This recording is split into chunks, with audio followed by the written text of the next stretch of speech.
Welcome to Critical Conversations. I'm your host, Ricky Watson, and I want to thank you all for sharing your Monday evening with me because tonight's show is going to be amazing. It's all about gaining beautiful insights and transformative wisdom to help you keep pursuing your hopes and conquering your fears. And tonight, we've got a very special guest, Nick Henderson. Now, by day, Nick is an operations manager, but by night, he's an up-and-coming superstar in the entertainment industry. For over a decade, he's been blazing his own trail, but his journey has not been without tears, sweat, and incredible tenacity.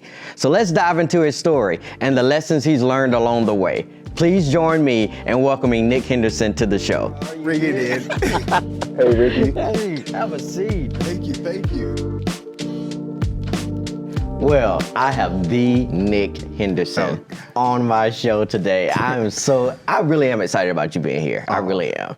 So thank you for being here. I'm so excited to be here. Like, congratulations. Like, this is, I don't even know if I should like sit down. I'm just like, please get it's like your mama house. Like, don't touch. No, we took the plastic off the furniture, so we good. But okay, so tell viewers that may not know who you are, unfortunately, they don't know who you are. Tell us a little bit about yourself. Well, once again, my name is Nick Henderson. I am a singer, dancer, actor. You really are. And thank you. And you know, this has been a lifelong journey, I would say. Like, I started out when I was 5 years old, dancing in church. And, you know, I feel like every artist or, you know, performer of some sort, they have like a church inception story. Absolutely. And, you know, especially our people. Oh, of course. You know, some sang in the choir, but me, I grew up dancing. So that was like my thing and kind of my introduction into performance and being on stage and me realizing like, wow, okay, like I love this. And I think outside of just what was going on in the church, I think I just always kind of had this proclivity towards music. Like my aunt always had, you know, tells me stories of when I was 4, 5, 6, and I would be dancing around the house to Michael Jackson, singing Butterflies or... I can so see that. I wish I could remember that because I'm like, why weren't you all recording? Because not true. You know, that was a different time. It was. But, you know, this journey has been extraordinary just because I've just journeyed through so many different phases of like myself through my expression through the arts of, you know, whether it's dance, you know, that's how it started. And then it transitioned into like me realizing like, actually, I want to sing. Yeah. So then I started that journey a little bit later and started to kind of loosely write my own music around like 14, 15. Nobody knew about it. It was real low key about it. But I make that shift like around 16 to really pursue it. And also around that time is when I started acting. So I got signed with an agency. I was auditioning for commercials and movies, TV. I did land a few things. So I was on Chicago Med for an episode. I love that. Yeah. Don't ask me which episode. And then, you know, did a commercial. And, you know, just like since then, once I saw like, okay, I can do literally whatever I want to do, but my passion is really in music. And that's been what my focus has been probably for the last how old am I? Ooh, for like the last 10 years, I've been really just like... You're getting up there. I'm just you better lay low.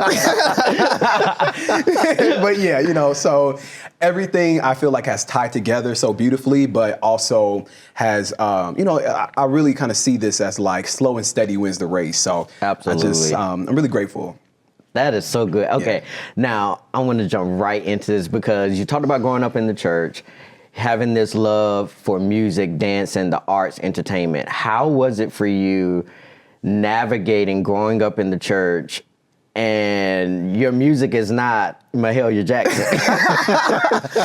So how did you navigate that transition into that, I mean, you're still a believer, still a Christian, still love God, but you express yourself differently than a choir may do. Yes. How did you manage that? I love this question. Let's really get into it because I was so bound at first. And I use that word because I really feel like that's what it was. Like I felt really restricted in my expression because I felt this pressure for it to look a certain way and for it to be packaged and presented a certain way because of who I thought my audience was. Like for the longest, I just thought that like my audience was church because that's all I ever knew.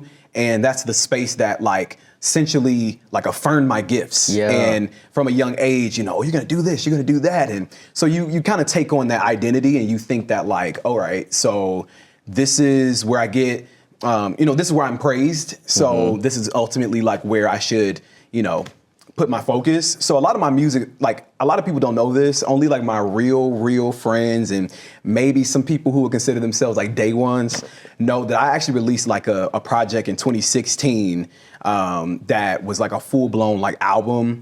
And it was like, my in between where it still was like, heavy on the dance and R&B, pop. But I then want the people to know you really can dance. Like this man really can dance, y'all. It's, some people say they can dance and they like, oh, okay, your family told you that, but you really can't. I just want to throw that out there. I appreciate that. Like that's encouraging because I feel like I'm getting older and stiffer. So I'm like, if I don't stretch, oh wow, now stretching is important. Yeah, I'm up there like. Okay, well, go ahead. But I just like try my best to find a way to like appease the parts of me that was like, I'm heavily influenced by people like Brandy, Chris Brown, Justin Bieber, like all these different people, but then felt like this responsibility to make sure that I tailored it to where it was palatable for like my Christian upbringing. And then I kind of just like had a moment where I realized like, wow, God is so much bigger than church. Yeah. And we don't need folks to stay in the four walls. We need folks to like go out and expand and absolutely do it in a certain way where folks who are not used to, just seeing how God can be so just eclectic, like that's where I come in. And that's where I realize like, oh, okay, you know what? It's okay if I show a little chest. It's okay if I, sing, songs that are authentic to my experience. Absolutely. So that's kind of how I've been able to navigate that. Absolutely. there are several things my brain was going, but I loved how it took you almost like a different season to find your audience, but because initially you thought your audience was all that you had been exposed to. So exposure can sometimes introduce you to truths or discovery about things on yourself that you would not have known. Absolutely. I love that. I love that. Okay. Now, we just gonna keep. I feel like I can have these real conversations. Come on, let's go. What's good? Okay. Now, growing up in church, you also gonna have those conversations about, your calling, your purpose is supposed to be this. Yeah, we're going there. Okay. What did people tell you about your calling? How did you receive it, if you received it at all, and how do you feel like it gels with what you do now? Wow. Great question.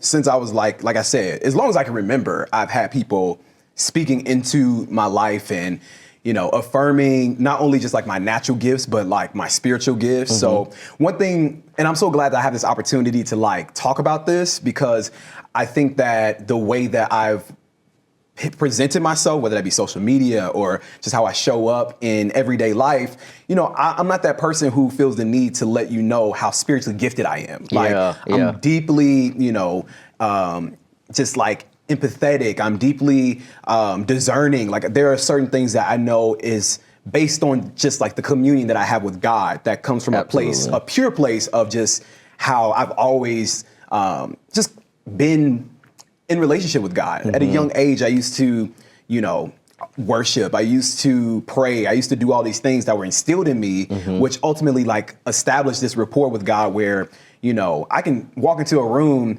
and I can know just the temperature and I can know what's going on with a person. I can feel what's happening in the room and then know how to move accordingly. So that's honestly, at this juncture in my life, the most important thing for me to really make sure that like, yes, I can do what I do and I can sing and I can do the grind and I can, I can look sexy and cute, but like ultimately it's an assignment and I'm genuinely after the hearts of people. And I want to do it in a way where like, they don't even realize that they're experiencing God's love. They're experiencing God's presence. And the beauty in that is like, I don't have to necessarily shove that down someone's throat. Absolutely. When you just allow yourself to be used by God, like it's gonna happen, like inevitably. Absolutely. So, I love that. I love that. I've been watching you like for a while in your whole career, entertainment. I have favorites, songs.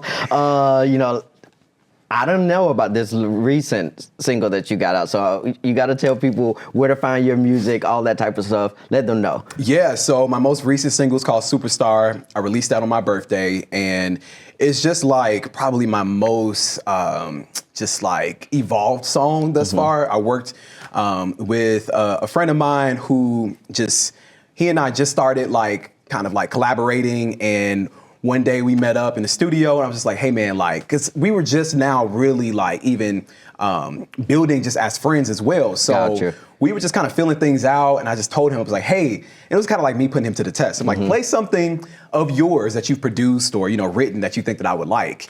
And then he plays this demo for Superstar, and I literally jumped out of like my seat, and I was just like, so the lyrics are like, it goes like, go stupid, go crazy, like that's exactly what I did. Like the feeling of just, wanting to just be free and just dance, like that was like, I was like, Nico, I have to have this song. Like his name is Nico. Okay. And I was like, Nico, I need to have this song. And he was like, all right, bet. So cut the record. And it was a pretty quick process. And I dropped it. And I dropped it in a way that was very different from all my other releases. Like I wanted it to just speak for itself. Like typically I handle, I do everything. Let me just say that. Like I have done almost everything on my own, not from like the composition aspect. Like, I work with a team of like producers, but I write my own music, but the way it's presented to people, that's all me. That's the way that I see it. That's a lot of work. It's That's why for this release, I was like, I just want the music to speak for itself. And it's done just that. Like it has done really well in like the, underground club scene. I've been performing it in the club, and also I'll be performing it at Virgin Hotel.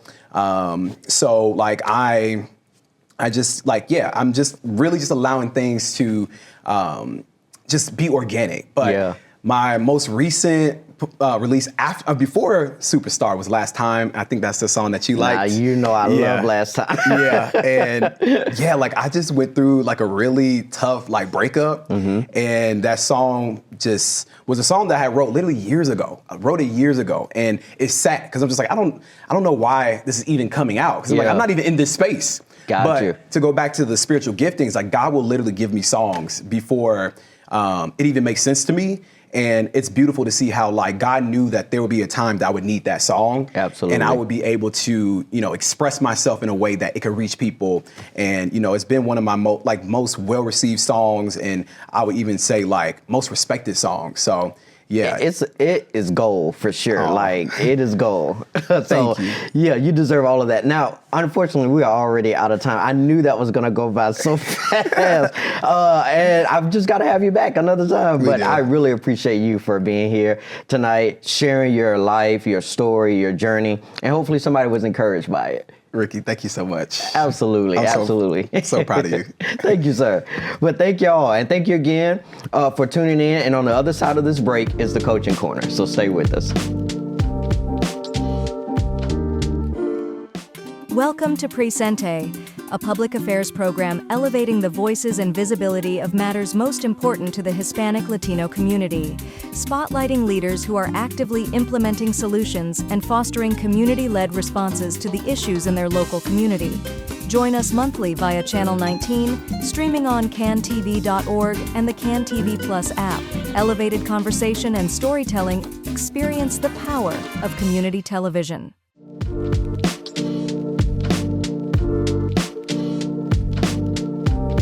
Welcome back. Now, I want to take a moment in the Coaching Corner today to speak directly to those of you who might feel overwhelmed. Overwhelmed by life, by stress, by the seemingly insurmountable challenges that keep you up at night. I recently had a guy by the name of Marcus reach out to me about feeling overwhelmed with debt in his life and him starting to fear how he's going to make it from month to month. And the truth of the matter is that is a real reality for a lot of people, especially with where the economy is right now, where our nation is right now. These are real issues that overwhelm people. And while we are having conversations about purpose and about dreams and about hopes and aspirations, we've got to deal with the day-to-day and deal with what is hindering us from stepping out into purpose and destiny. And a lot of times it all comes back to money. Now, first I want to start with Marcus. I want you to know that I hear you, and I want you to know that your story is powerful and it's real and it's quite raw. And it's something so many people are afraid to admit that they're struggling with.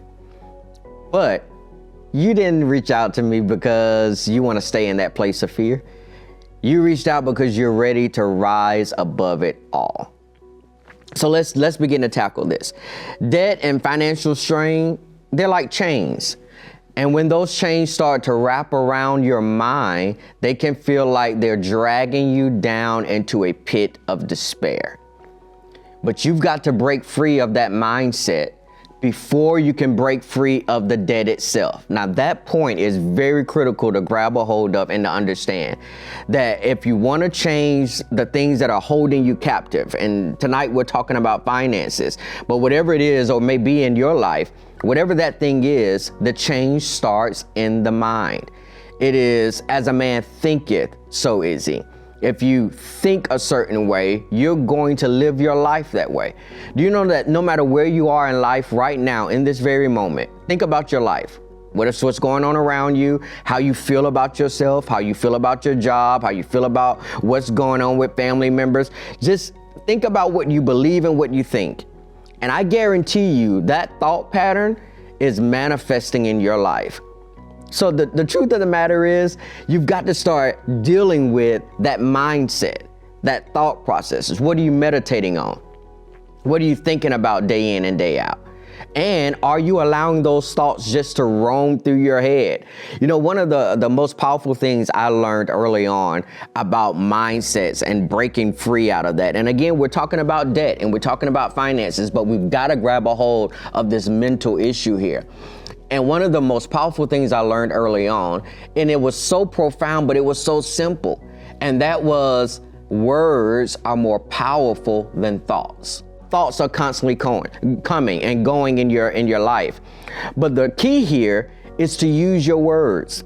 Before you know it, you'll be having thoughts all going through your mind about what's going to fail, what's not going to work, how you're not going to break out of this, how you're going to live in this cycle forever. But if you would take a moment and say something differently, just say, this is where I am, but thank God this is not where I'm going to end up at.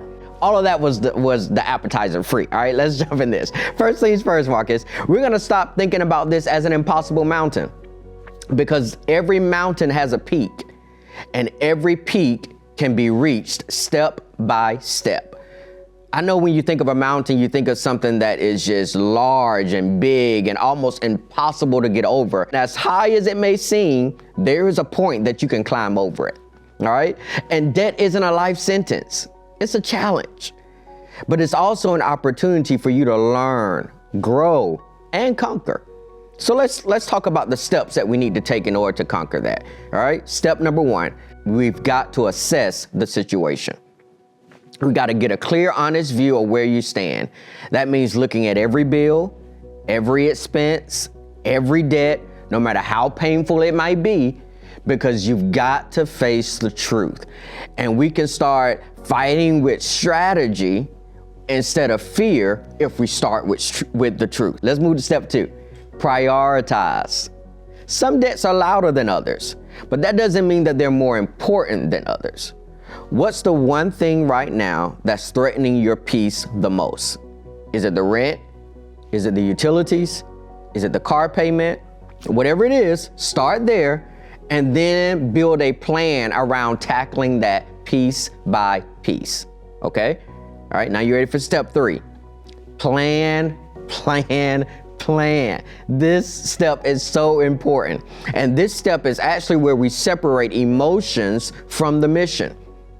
We've got to be strategic. Okay, so consider creating an emergency fund, even if it's just $500 or $300, wherever you can start, just to give yourself some breathing room. And then start attacking the smallest debts first with what we call the debt snowball method. Is when you knock out those small ones bit by bit, and what it does is it builds momentum for you. All right, all you need to do is be encouraged. And once you get that encouragement, I mean, the ball just starts rolling, right? All right, that's step number three. Step number four, execute. Because all of your best intentions, all of your wonderful prayers, all of the hopes in the world won't help if you never take action. So you may have to hustle a little bit. You may have to think about, do I need to pick up a side job? Can I sell some stuff around the house that I don't need anymore? And these things may actually seem small and minuscule, but they really do add up. And the truth of the matter is, while we're going through all of these steps and laying out this plan for you and everybody else that's watching, I want you to know that you may be still feeling overwhelmed. And the truth of the matter is, it's okay to feel that way, but you can't stay there, because feelings of fear and hopelessness, they're just feelings. They're not your reality. Your reality is that you have the power to change this situation, and you've got the tools within you to do it. God has not given you a spirit of fear, but of power, love, and a sound mind. And it's really time to reclaim that soundness of mind and walk in your power. A lot of times when you're going to put these steps in motion, you have to take a moment to encourage yourself. I can do this. I can take these steps. I can take one day at a time. I will not be overwhelmed by this. I will not be defeated by this. I will overcome this, okay? And you've already started that by reaching out, by listening to me walk you through these steps. And all you have to do is take them step by step. I want you to know that this is not the end. I want you to know that you got help if you need it. And Marcus, you know you can reach out at any point in time. I'm going to answer. And if you are tuning in tonight, every week we're offering you encouragement, insight, motivation to keep going. So for all of you out there, anyone else out there, I want you to lean in and pay attention and be encouraged that you can conquer this. All right? So if you feel like Marcus did, if you feel like David did in the Bible, you're not alone. Your breakthrough is closer than you think. So stay tuned and stay strong, and we'll be right back after this break. Hi, I'm Ashley Munson, inviting you to join me and my Chief of Staff, Justin James, and the band with no name for Munson Tonight. Each month, we'll explore political news to make it understandable and relevant for everyday citizens. Even if you don't think you're interested in politics, politics is interested in you. Join the conversation this month on CAN TV Cable Channel 19.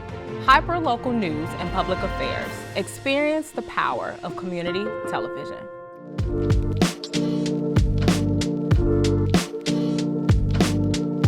Good evening, everyone, and welcome back. I want to speak to you today in our final moments about a subject that sooner or later we're all going to encounter. And those are moments when it feels like everything is falling apart. Whether it's the loss of a job, a broken relationship, a dream that never seems to come true, life can sometimes feel like a house of cards collapsing right before our eyes. But let's be honest, when we hit these moments, it's natural to feel defeated, to feel like there's no way forward, to feel like there's no way to break out, to feel like things are just going to keep getting worse, to feel like that you keep waking up to the same day after day after day. And research shows that during times of intense stress, our brains often enter a state of fight or flight. I was reading something the other day in the Harvard Medical School highlights that prolonged exposure to stress can cloud our judgment, making it harder to find solutions or even see hope. So when you're in that mode, what's really under attack in that moment is your ability to make the right decision. Because no matter what's going on in your life can literally change on the other side of the right decision. Think about your life and where you are and how you ended up where you are. And the older you get, the more you look back on your life and think, I wish I would have done this, or I wish I had chosen this route, or I wish I had walked through that door. All of your regrets or the things that you're proud of or the things you wish you can change, all of those things are about your decisions. And when your ability to make wise, smart decisions gets under attack, what follows next is blindness. You can't see hope. You can't see the other side. And we get stuck. And then our faith starts to waver. But I want to remind you of something important. What may seem like the end is often the beginning of a new chapter, one that's filled with potential for growth, healing, and transformation. Let's look at the scriptures for a moment. Psalm 34:18 says, "The Lord is close to the brokenhearted and saves those who are crushed in spirit." Now, that's a pivotal theme because it means that even though you're crushed in spirit, you can experience salvation. That He saves those who are crushed. There is no experience of salvation until I've been crushed. And so though that crushing may be brutal, it may be painful, it may seem unbearable, it's actually an invitation into a day of salvation. So this verse is a reminder that when everything feels like it's crumbling, God's not far away. He's near you. He's right there in the midst of your pain, ready to rebuild what's been broken. He's not distant. He's close. He's present. And He's the foundation that remains firm, even when everything else is collapsing around you. Now, according to a study published in the Journal of Clinical Psychology, one of the most effective ways to navigate through a crisis is to embrace it as an opportunity for personal growth. You ought to start. Remember, we were talking about words earlier in the show. When you're in a crisis and you're in a circumstance, you ought to start changing your language in that moment and say, wait a minute, I'm not in crisis, I'm in opportunity. And when we face adversity, our bodies and minds are designed to adapt and evolve. We have the ability to become resilient, stronger, and wiser. But that growth begins when we stop asking, why is this happening to me? And start asking, what can I learn from this? Romans 8:28 echoes this beautifully. It says, and we know that in all things, God works for the good of those who love Him, who have been called according to His purpose. This doesn't mean that what you're going through is easy or that the pain isn't real. It just means that even in the middle of the storm, God is still at work, transforming what the enemy meant for evil into something good and beautiful. The broken pieces of your life are not just shattered remains. They are building blocks for something new.